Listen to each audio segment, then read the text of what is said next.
नमस्कार दोस्तों, श्री लक्ष्मी। इसी दिन समुद्र मंथन के समय क्षीर सागर से लक्ष्मी जी प्रकट हुई थी और भगवान विष्णु को अपना पति स्वीकार किया था।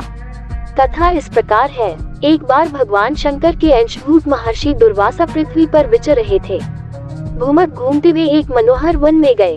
वहाँ एक विद्याधर सुंदरी हाथ में पारिजात पुष्पों की माला लिए खड़ी थी। वह माला दिव्य पुष्पों की बनी थी। उसकी दिव्य गंध से समस्त वन प्रांत सुवासित हो रहा था। दुर्वासा ने विद्याधरी से वह मनोहर माला मांगी।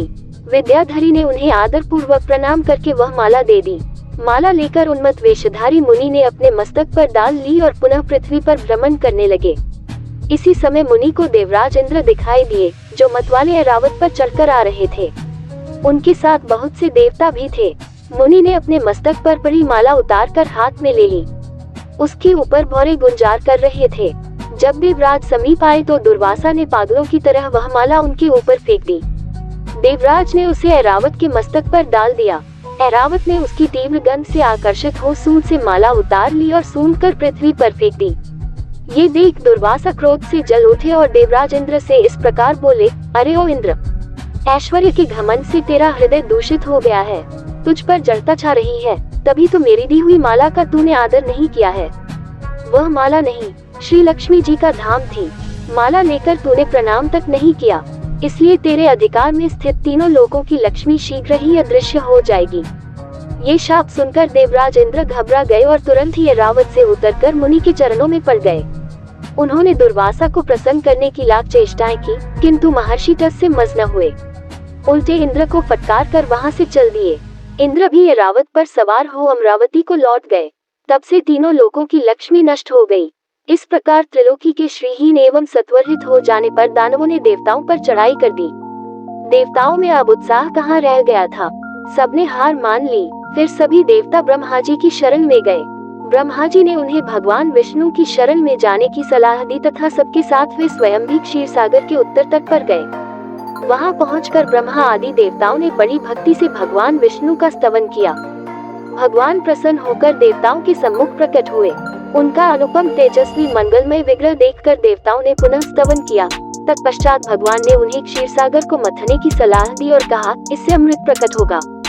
उसके पान करने से तुम सब लोग अजर अमर हो जाओगे, किंतु ये कार्य है बहुत दुष्कर, अतः तुम्हें दैत्यों को भी अपना साथी बना लेना चाहिए। मैं तो तुम्हारी सहायता करूंगा ही। भगवान की आज्ञा पाकर देवगण दैत्यों से संधि करके अमृत प्राप्ति के लिए प्रयास करने लगे। वे भांति भांति की औषधियां लाए और उन्हें क्षीर सागर में छोड़ दिया। फिर मंदराचल पर्वत को मथानी और वासुकी नागराज को नेति रस्सी बनाकर बड़े वेग से समुद्र मंथन का कार्य आरंभ किया। भगवान ने वासुकी की पूंछ की ओर देवताओं को और मुख की ओर दैत्यों को लगाया।